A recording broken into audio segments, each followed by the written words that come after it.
Alors juste quelques mots sur l'écriture de ce programme en fait, parce que c'est un moment, comme l'a dit Françoise, extrêmement intéressant quand on commence à se rencontrer, c'est que chacun a des idées, et donc petit à petit on se dit, tiens, voilà des thèmes qui sont très importants, et petit à petit il y a des groupes de travail qui se font, il y a une manière extrêmement naturelle dont les groupes de travaux se sont faits tous ensemble, naturellement. Alors il y a dans ces différents thèmes, il y a bien sûr, et ces différents groupes de travail, travailler, ça veut dire aller étudier, aller poser des questions, se renseigner, voir comment ça fonctionne. Ça veut dire que vraiment tout le monde s'est extrêmement investi dans ce travail-là, ce travail de recherche, de compréhension.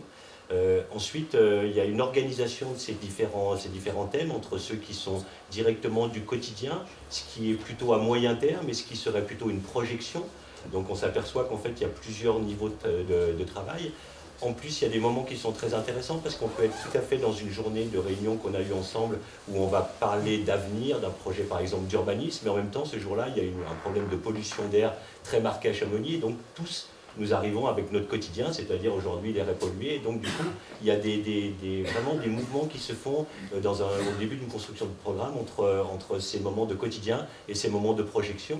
Et puis petit à petit, on s'aperçoit que tout ça commence à être cohérent, que les projets sont connectés les uns avec les autres, qu'on commence à pouvoir en retirer une essence.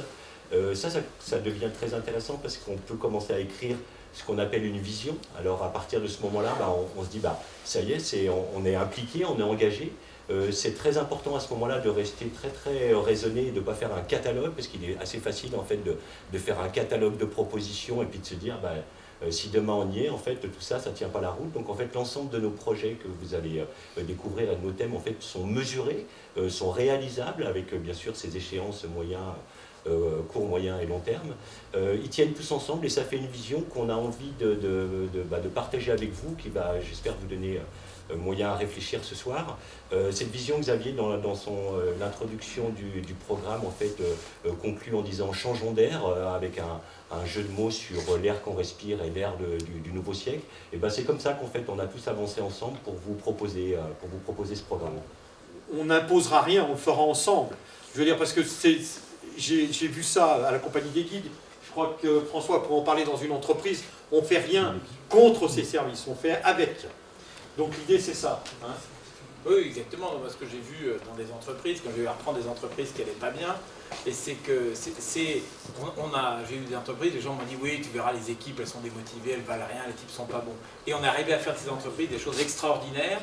Et pourquoi? Par une nouvelle vision et surtout un nouvel état d'esprit. Et ce qu'on voit dans ce qu'a présenté Michel là, sur la circulation ici, c'est que des idées neuves, en allant sur le terrain, en allant travailler avec les gens, en discutant, ça remonte. Et c'est ça, je crois, qui est fondamental dans la démocratie et dans l'opportunité qui est pour Chamonix, c'est d'arriver justement à changer, bien sûr avec tous les gens qui en font partie, tous les actifs de Chamonix, pas seulement de la mairie, mais également le personnel. Et si on arrive à mettre tout ça en mouvement, ça peut vraiment apporter une bonne dynamique. Et c'est là où on voit justement l'usure du pouvoir. Hein, et ça on le voit dans les entreprises aussi, quand les gens ont été trop longtemps avec les mêmes équipes au pouvoir, on arrive à une certaine usure, on ne voit plus les problèmes, on n'est plus sur le terrain, on est beaucoup plus intéressé par la réélection de la fois prochaine, par les accords, les trucs, ce qu'on avait, tout notre petit environnement, d'aller s'occuper d'affaires européennes ou d'affaires régionales, et on perd le contact avec le terrain. Et dans les entreprises, c'est la même chose.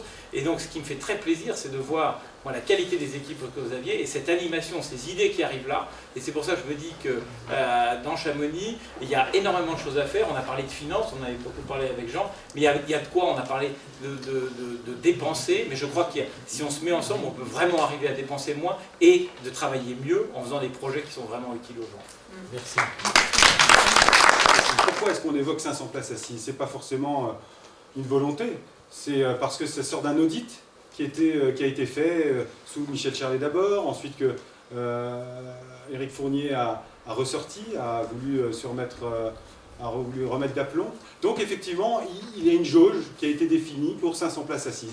À notre avis, à notre sens, c'est une jauge qu'on devrait remettre en question. Parce que tu parlais de la patinoire. La patinoire, aujourd'hui, il y a des reconversions de patinoires qui servent de patinoire et de temps en temps, pour les 4-5 fois par an, pouvoir accueillir les 500 personnes, par exemple. Ça peut se faire. Aujourd'hui, on sait le faire.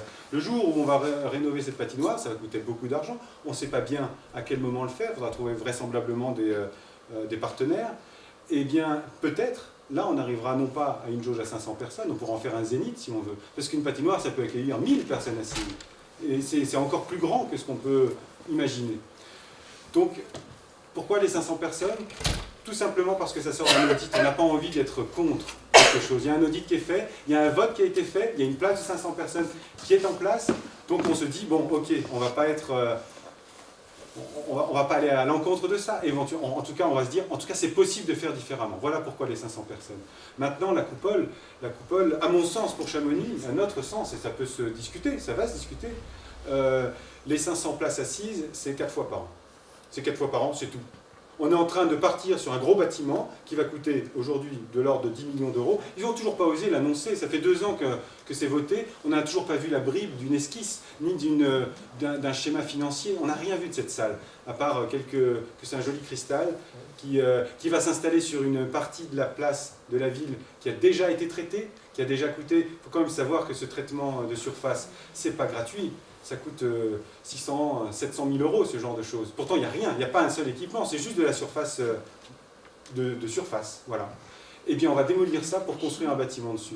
On trouve vraiment que ce n'est pas une bonne politique, une bonne vision d'avenir. Les 500 places, elles sont prévues là, pour les 4 ou 5 fois, quand je dis 5, je suis vraiment gentil. Je pense que 4 fois par an, déjà, ce serait pas mal d'arriver à obtenir cette jauge. En revanche, la jauge à 200 personnes, on peut, parce que Chamonix, on est tous cultivés, on a tous envie de partir, de voir les enfants, de voir des spectacles se faire, et il y en a beaucoup. La programmation culturelle à Chamonix a vraiment considérablement augmenté, et toutes les semaines, il se passe quelque chose finalement. Et toutes les semaines, on a besoin de quoi? Une jauge de 150 personnes, 200 personnes. Et bien ça, la coupole, elle est possible, et elle peut l'accueillir. Mais il faut qu'on s'autorise ces choses. Mais c'est vrai que, bon, rêver, c'est ce qu'on a essayé de faire. Vous savez, on a rencontré cette année les jeunes bouche à bouche. Ce qui a été fantastique, c'est que les jeunes nous ont dit en clair, c'est l'environnement, les jeunes femmes qui sont là, c'est la santé, et donc c'est la première fois où on n'a pas dit c'est l'économie le plus important. C'est une des premières fois.